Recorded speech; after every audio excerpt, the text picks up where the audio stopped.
Good, happy Monday morning, April 2020. I'm Riley King, and welcome to this Monday morning edition of the Riley King Newscast, right here on the Riley King Network. We have a lot of news to get to this Monday morning, so let's begin.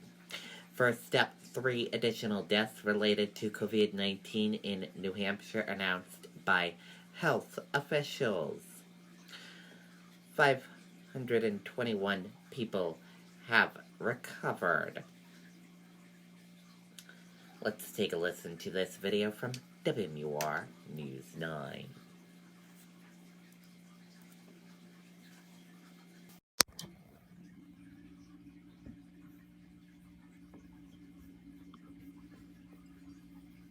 Chapel Tractor has been in our family since 1955, when great-grandfather Burley and grandfather George decided to sell tractors. Tonight, New Hampshire is seeing 50 new coronavirus cases, as well as 3 additional deaths. That brings the state's totals to 1,392 cases, 41 deaths, and 521 people have recovered. Worldwide, there are now more than 2.3 million coronavirus cases, more than 746,000 of which have been here in the U.S., where deaths have topped more than 41,000.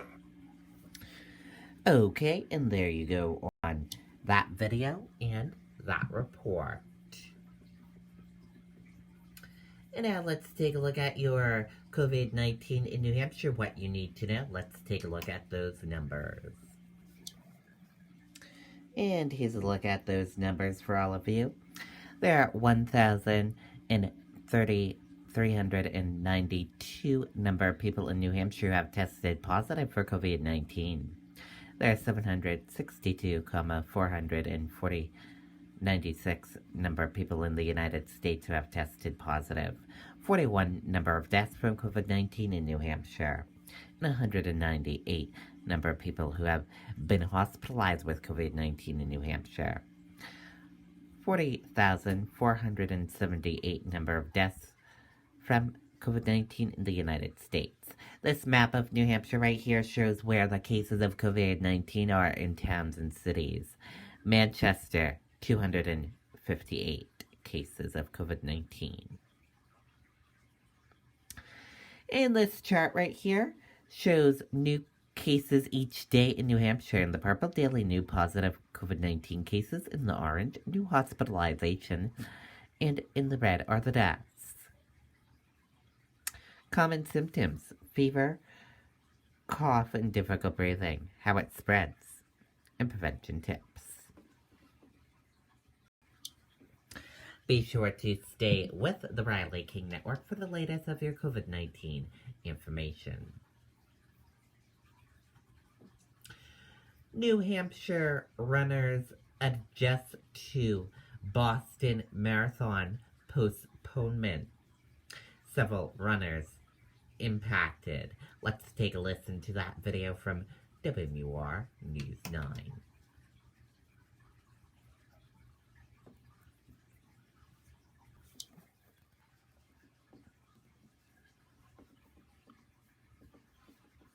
Beltate's building supply has been classified an essential business, and we take this responsibility very seriously. Now you have the option to place your orders via phone or email to orders@beltates.com for free delivery or curbside pickup. Stay safe because you matter to us.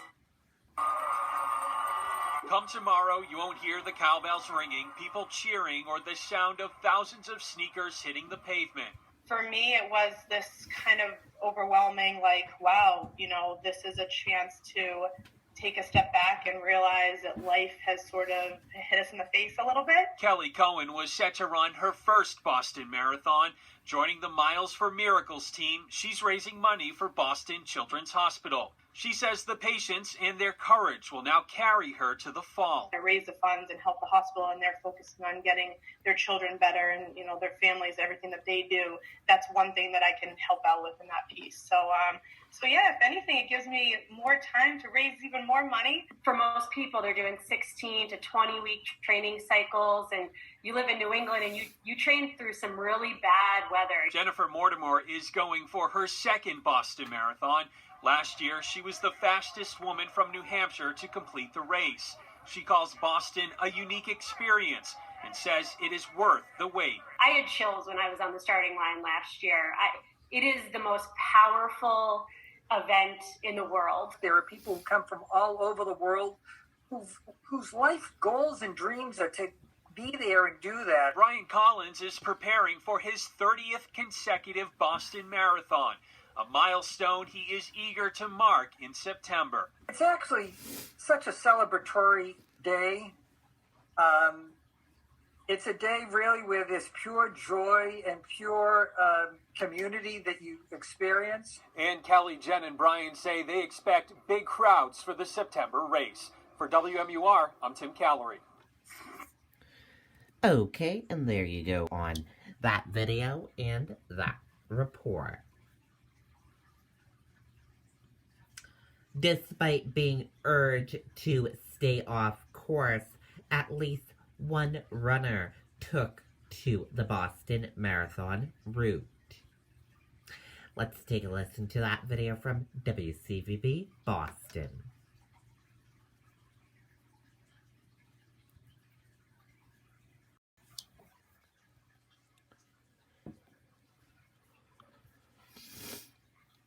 If you're ready for a change this fall, tune in to WCVB Channel 5 on Sundays at 1 p.m. for At Home in New England. You'll view some of the fabulous properties for sale in our region. At Home in New England, Sundays at 1 p.m. right here on WCVB Channel 5.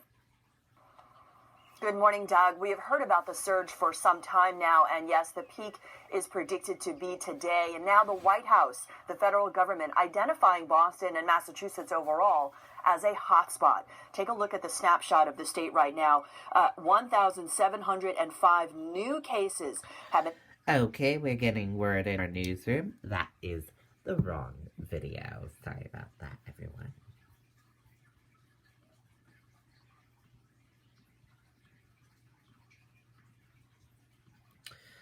Monday would have been the day that thousands of runners lace up their shoes and run the historic Boston Marathon course. Organizers and authorities have postponed the race originally scheduled for Monday until September 14th because of the coronavirus pandemic.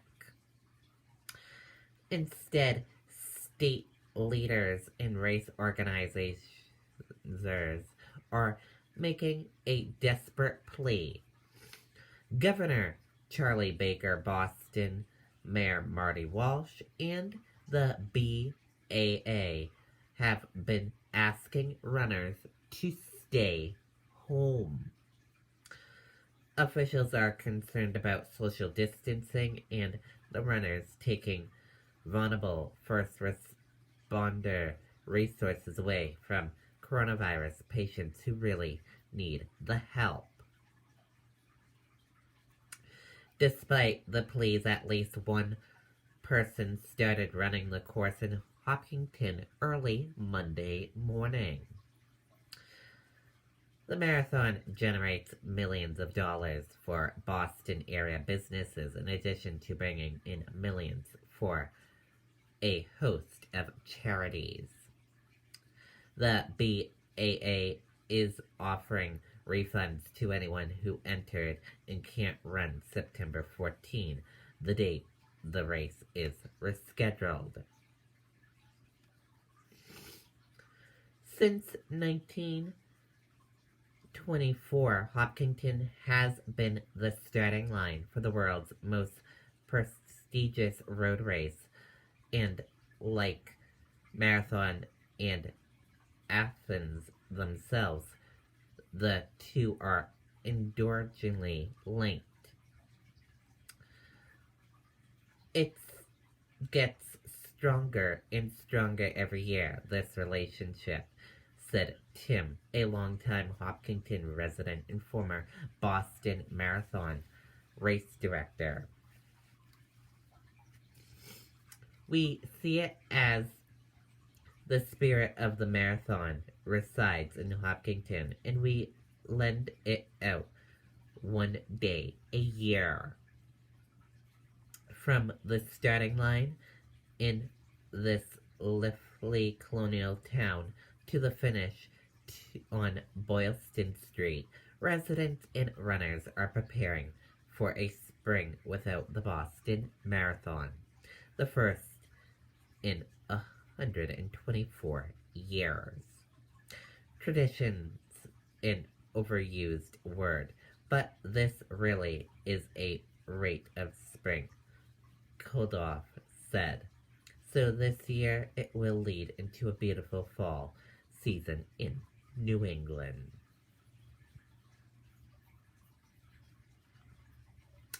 Four residents at Portland Retirement Community test positive for coronavirus. Let's take a listen to that video from WMTW News 8 Maine.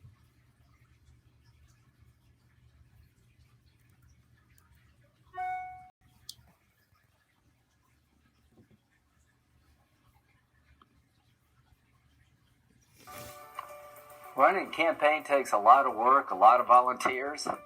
We're working hard. Officials at a retirement living facility in Portland confirmed 4 of its residents have tested positive. A spokesman for Ashton Gardens confirms it is now testing any resident or staff member showing symptoms. The facility is working closely with Health and Human Services and will continue to follow all direction given by the Maine CDC. The last positive case for a resident was back on April 2nd. Okay, and there you go on that video and that report.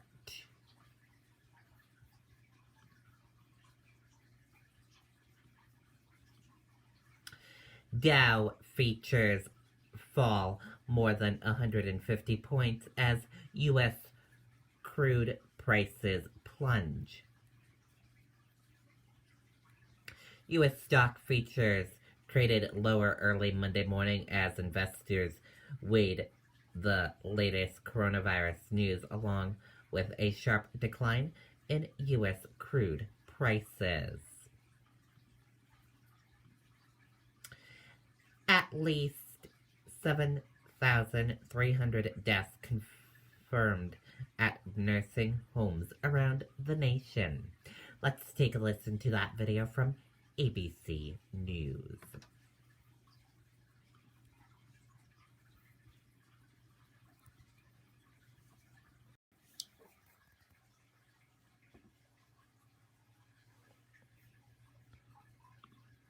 Now to the staggering toll at the nation's nursing homes and assisted living facilities. 1/5 of all deaths from the virus among the most vulnerable population. And it's not just the residents who are getting sick. The people who are caring for them are also falling victim to the disease. Here's ABC's Stephanie Ramos.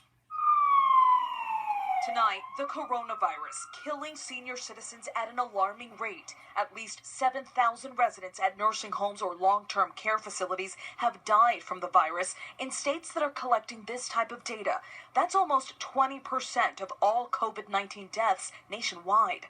Nursing homes are the single biggest fear in all of this. Vulnerable people in one place. It is the feeding frenzy for this virus. In New York alone, more than 3,000 residents have died in long-term care facilities due to the virus, more than any other state.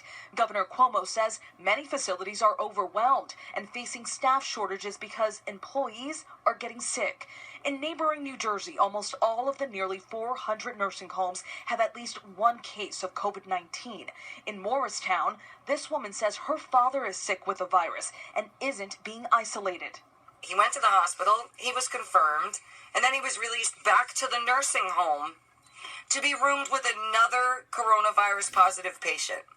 Families with relatives at this nursing home in Andover outraged and heartbroken after learning more than a dozen bodies were kept in a small morgue. The deaths believed to be linked to the virus, and now they have no direct communication with their loved ones, many of them dying alone. We don't know anything that's going on directly we'd like to have some sort of say or input in what's going on with her. In Louisiana, this temporary hospice center dedicated solely to terminally ill coronavirus patients. It opened just a week ago, allowing relatives in full protective gear to do what so many other families can't, say their final goodbyes face to face.